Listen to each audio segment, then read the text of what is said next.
Colombia, Cuba, Mexico, what's behind Trump's threat. So ಈಗಾಗಲೇ ನಾವು ನೋಡಿದ್ವಿ, ಈಗ ಏನು ವೆನೆಜುವೆಲಾ ಜೊತೆ ಅಮೆರಿಕ ಯಾವ ರೀತಿಯಾಗಿ ತನ್ನ ಒಂದು ಡಾಮಿನೆನ್ಸ್ ಅನ್ನ ಏನಂತೀವಿ ಹೇರೋದಕ್ಕೆ ಹೋಗ್ತಾ ಇದೆ ಅನ್ನೋದು. ಸೊ ಅದೇ ರೀತಿಯಾಗಿ ಅಮೆರಿಕ ಏನು ಮಾಡ್ತಾ ಇದೆ, ಸೊ ಹಿಂದೆಯಿಂದ ನೋಡಿದಾಗಲೂ ಕೂಡ ಲ್ಯಾಟಿನ್ ಅಮೇರಿಕನ್ ನೇಷನ್ಸ್ ಏನಿದೆ, ಈ ಒಂದು ಲ್ಯಾಟಿನ್ ಅಮೇರಿಕನ್ ನೇಷನ್ಸ್ ಏನಿದೆ, ಇದು ತನ್ನ ಒಂದು ಸ್ಪಿಯರ್ ಆಫ್ ಇನ್ಫ್ಲೂಯೆನ್ಸಲ್ಲಿ ಬರುತ್ತೆ ಅನ್ನೋದನ್ನ ಅಮೆರಿಕ ಅಸ್ಯೂಮ್ ಮಾಡ್ಕೊಂಡ್ಬಿಟ್ಟಿದೆ. ಓಕೆನಾ. ಆ್ಯಂಡ್ ಇದಕ್ಕೆ ಸಪೋರ್ಟ್ ಮಾಡೋದು ಬಂದು ಮನ್ರೋ ಡಾಕ್ಟ್ರೈನ್ ಕೂಡ ಇದಕ್ಕೆ ಸಪೋರ್ಟ್ ಮಾಡ್ಕೊಂಡು ಬಂದಿದೆ. ಸೊ ಈ ಒಂದು ದೃಷ್ಟಿಯಲ್ಲಿ ನಾವು ಈ ಆರ್ಟಿಕಲ್ನ ನೋಡಬೇಕಾಗುತ್ತೆ. ಅಂದರೆ ಇದೇ ರೀತಿಯಾಗಿ ಹೇಗೆ ವೆನೆಜುವೆಲಾ ಮೇಲೆ ತನ್ನ ಒಂದು ಡಾಮಿನೆನ್ಸನ್ನು ಅಥವಾ ತನ್ನ ಒಂದು ಇನ್ಫ್ಲೂಯೆನ್ಸನ್ನು USA ಹೇರಕ್ಕೆ ಹೋಗಿದೆ, ಅದೇ ರೀತಿಯಾಗಿ ಕ್ಯೂಬಾ, ಕೊಲಂಬಿಯಾ, ಮೆಕ್ಸಿಕೋ ಮೇಲೂ ಕೂಡ ಇದೇ ರೀತಿಯಾದ ಒಂದು ಏನಂತೀವಿ ಸ್ಪಿಯರ್ ಆಫ್ ಇನ್ಫ್ಲೂಯೆನ್ಸನ್ನು ಅಮೆರಿಕ ಹೇರೋದಕ್ಕೆ ಹೋಗ್ತಾ ಇದೆ ಅನ್ನೋದನ್ನ ಅರ್ಥ ಮಾಡ್ಕೋಬೇಕು. ಸೊ ಮೊದಲಿಗೆ ಕೊಲಂಬಿಯಾ ಯಾಕೆ ಗುರಿಯಾಗಿದೆ ಅನ್ನೋದನ್ನ ನೋಡಬೇಕಾಗುತ್ತೆ. ಅಂದರೆ ಇಲ್ಲಿ 3 ದೇಶಗಳಲ್ಲೂ ಯಾಕೆ ಅಮೆರಿಕ ಕಾನ್ಸಂಟ್ರೇಟ್ ಮಾಡ್ತಾ ಇದೆ, ತನ್ನ ಒಂದು ಏನಂತೀವಿ ಡಾಮಿನೆನ್ಸನ್ನು ಅಥವಾ ಇನ್ಫ್ಲೂಯೆನ್ಸನ್ನು ಹೇರೋದಕ್ಕೆ ಅಮೆರಿಕ ಯಾಕೆ ಮುಂದಾಗ್ತಾ ಇದೆ ಅನ್ನೋದನ್ನ ಅರ್ಥ ಮಾಡ್ಕೋಬೇಕು. ಸೊ ಮೊದಲನೇದಾಗಿ ಕೊಲಂಬಿಯಾ ಬಗ್ಗೆ ನೋಡೋಣ. ಸೊ ಕೊಲಂಬಿಯಾ ಏನಿದೆ, ಮತ್ತು ಇದು ಒಂದು ಪಾಯಿಂಟ್ ಆಫ್ ವ್ಯೂ ಅಲ್ಲಿ ಇಂಟರ್ನ್ಯಾಷನಲ್ ರಿಲೇಷನ್ಸ್ಗೆ ಇಂಪಾರ್ಟೆಂಟ್ ಆಗುತ್ತೆ.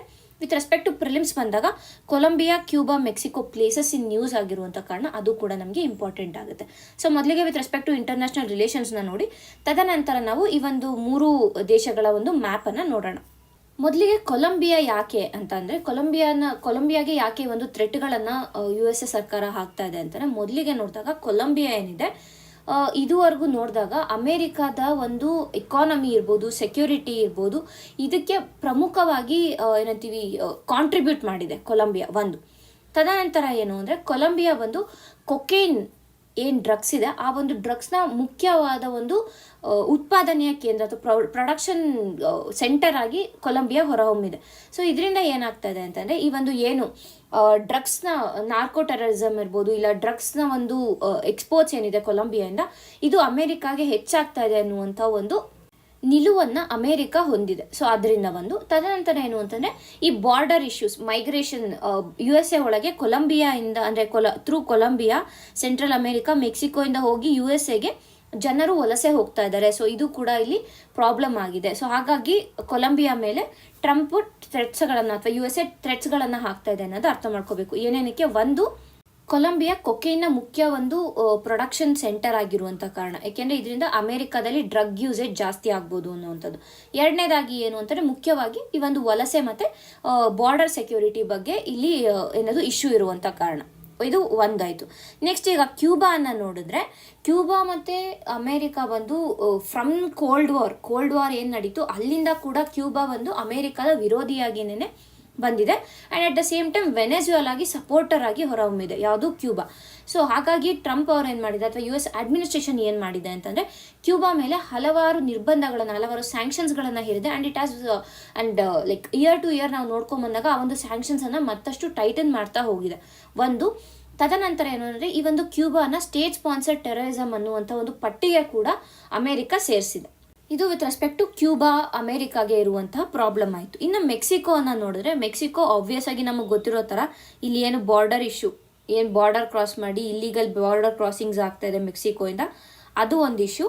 ತದನಂತರ ಏನು ಅಂತಂದರೆ, USAಗೆ ಬರ್ತಾ ಇರುವಂಥ ಡ್ರಗ್ಸ್ ಏನಿದೆ ಅದು ಮೋಸ್ಟ್ ಆಫ್ ದ ಟೈಮ್ ಮೆಕ್ಸಿಕೋಯಿಂದನೇ ಬರ್ತಾ ಇದೆ ಅನ್ನುವಂಥ ಒಂದು ಏನೊಂದು ಸಮಸ್ಯೆ ಇದೆ ಅನ್ನೋದನ್ನ USA ಅಡ್ಮಿನಿಸ್ಟ್ರೇಷನ್ ಐಡೆಂಟಿಫೈ ಮಾಡಿರುವಂಥದ್ದು. ಸೊ ಇದರಿಂದ ಈಗಾಗಲೇ USA ಏನು ಮಾಡಿದೆ ಅಂತಂದರೆ, ಈ ಒಂದು ಏನು ಬಾರ್ಡರ್ ಟ್ರೇಡ್ ನಡೀತಾ ಇದೆ ಅದನ್ನು ಕಂಟ್ರೋಲ್ ಮಾಡಿಲ್ಲ ಅಂದರೆ ಹೆಚ್ಚಿನದಾಗಿ ಟ್ಯಾರಿಫ್ಗಳನ್ನು ಇಂಪೋಸ್ ಮಾಡ್ತೀವಿ ಅಂತ ಈಗಾಗಲೇ ಮೆಕ್ಸಿಕೋಗೆ ಹೇಳಿದೆ. ಆ್ಯಂಡ್ ಆಲ್ಸೋ ಡ್ರೋನ್ಗಳ ಮುಖಾಂತರ ನಾವು ದಾಳಿಯನ್ನು ಮಾಡ್ತೀವಿ ಅಂತ USA ಹೇಳಿದೆ. ಸೊ ಇಷ್ಟು ಒಂದು ಪಾರ್ಟ್ ಆಯಿತು. ಅಂದರೆ ಈ 3 ದೇಶಗಳಿಗೆ ಯಾಕೆ ಟ್ರಂಪ್ ಅಡ್ಮಿನಿಸ್ಟ್ರೇಷನ್ ಒಂದು ಏನಂತೀವಿ ಧಮಕಿಯನ್ನು ಅಥವಾ ಒಂದು ಥ್ರೆಟ್ಟನ್ನು ಹಾಕಿದೆ ಅನ್ನುವಂಥದ್ದು. ಇಷ್ಟೇ ಅಲ್ದಿರ ಈ ಒಂದು USA ಈಗ ಏನು ಮಾಡ್ತಾ ಇದೆ ಅಂತಂದರೆ, ಗ್ರೀನ್ಲ್ಯಾಂಡ್ ಮೇಲೂ ಕೂಡ ಕಾನ್ಸಂಟ್ರೇಟ್ ಮಾಡ್ತಾ ಇದೆ. ಯಾಕೆ ಅನ್ನೋದು ನಮಗೆ ಇಂಪಾರ್ಟೆಂಟ್. ಒಂದು ಏನು ಅಂದರೆ, ಗ್ರೀನ್ಲ್ಯಾಂಡ್ ಈ ಆರ್ಟಿಕ್ ಶಿಪ್ಪಿಂಗ್ ರೂಟ್ ಏನಿದೆ ಅಲ್ಲಿ ಬರುತ್ತೆ. ತದನಂತರ ಏನು, ಈ ಗ್ರೀನ್ಲ್ಯಾಂಡಲ್ಲಿ ಈ ರೇರ್ ಅರ್ತ್ ಮೆಟಲ್ಸ್ ಏನಿದೆ ಅದರ ಒಂದು ರಿಸರ್ವ್ಸ್ ಹೆಚ್ಚಿನದಾಗಿದೆ. ನಂತರ ಏನು, ಈ ಗ್ರೀನ್ಲ್ಯಾಂಡ್ ಮೇಲೆ ಚೀನಾದ ಒಂದು ಪ್ರಭಾವ ಹೆಚ್ಚುತ್ತಾ ಇದೆ ಅನ್ನೋದನ್ನ USA ಐಡೆಂಟಿಫೈ ಮಾಡೋದು. ಇಲ್ಲಿ USA ಇದೆ, ಇಲ್ಲಿ ಗ್ರೀನ್ಲ್ಯಾಂಡ್ ಇದೆ. So it is very near by. So ಇಲ್ಲಿ ಚೈನಾದ ಒಂದು ಇನ್ಫ್ಲೂಯೆನ್ಸ್ ಹೆಚ್ಚಾಯಿತು ಅಂದರೆ it will affect USA somehow. So ಆ ಒಂದು ಕಾರಣದಿಂದ.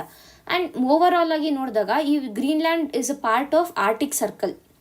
ಸೊ ಆರ್ಟಿಕ್ ಸರ್ಕಲ್ನ ಒಂದು ಹಿಡಿತವನ್ನು ತನ್ನ ಒಂದು ಕಂಟ್ರೋಲಲ್ಲಿ ಇಟ್ಕೋಬೇಕು ಅಂತಂದಾಗ ಯು ಎಸ್ ಎ ಗ್ರೀನ್ಲ್ಯಾಂಡ್ ಮೇಲೆ ಕೂಡ ಹೆಚ್ಚಿನದಾಗಿ ಕಾನ್ಸಂಟ್ರೇಟ್ ಮಾಡ್ತಾ ಇದೆ ಅನ್ನೋದನ್ನ ಅರ್ಥ ಮಾಡ್ಕೋಬೇಕು. ಸೊ ಈ ಒಂದು ಏನಿದೆ ಅಂದರೆ ಈ ಟ್ರಂಪ್ ಅಡ್ಮಿನಿಸ್ಟ್ರೇಷನ್ ಇದೆ ಒಂದೇ ಮಾದರಿಯನ್ನು ಬೇರೆ ಬೇರೆ ದೇಶಗಳಿಗೆ ಅಪ್ಲೈ ಮಾಡ್ತಾ ಇದೆ.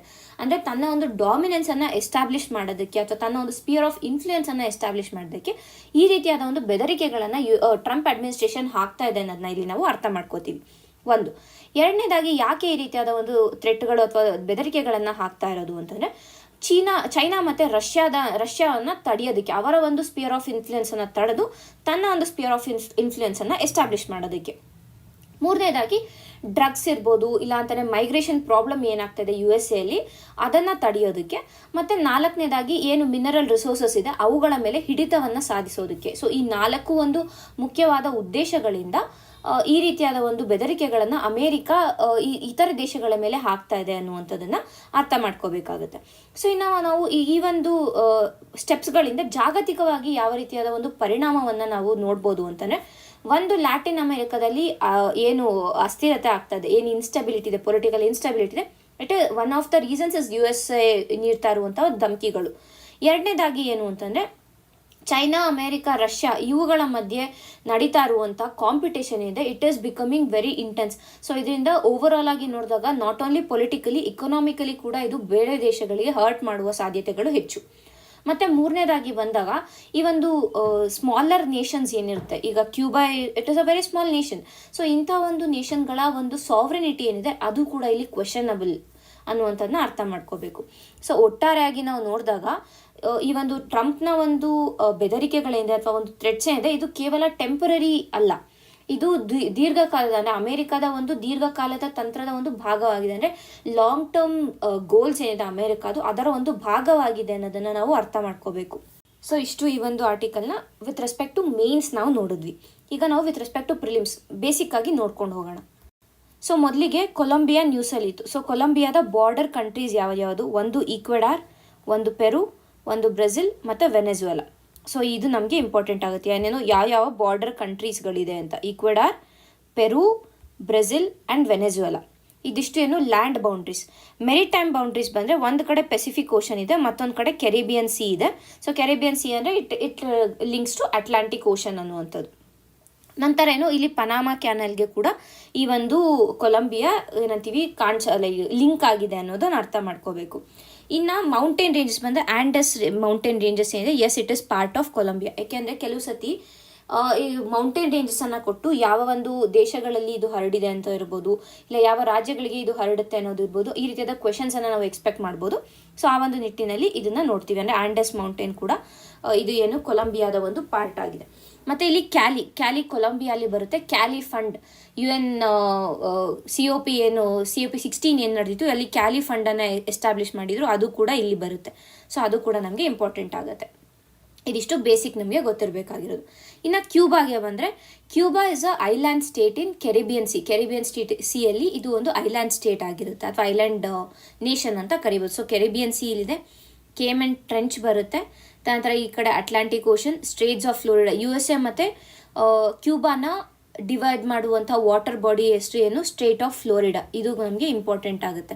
ಇನ್ನು ಗಲ್ಫ್ ಆಫ್ ಮೆಕ್ಸಿಕೋ ಜೊತೆ ಕೂಡ ಇದು ತನ್ನ ಒಂದು ಮೆರಿಟೈಮ್ ಬಾರ್ಡರನ್ನು ಹೊಂದಿದೆ ಅನ್ನೋದು.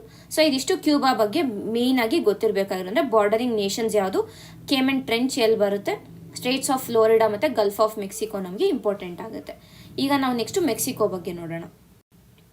ಮೆಕ್ಸಿಕೋ ಏನಿದೆ it is a part of ಏನಂತೀವಿ ಸೆಂಟ್ರಲ್ ಅಮೇರಿಕಾ ಅಂತ ಏನು ಕರಿತೀವಿ ಅದರ ಒಂದು ಭಾಗವಾಗಿ ಬರುತ್ತೆ.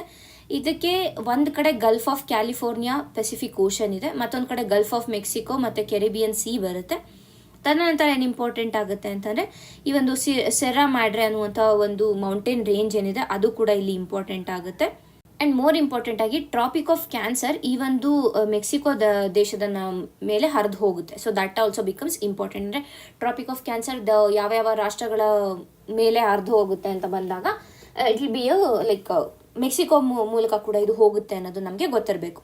ಸೊ ಇಷ್ಟು ನಮಗೆ basic information with respect to prelims ನೋಡಿದಾಗ ಬೇಕಾಗುವಂಥದ್ದು.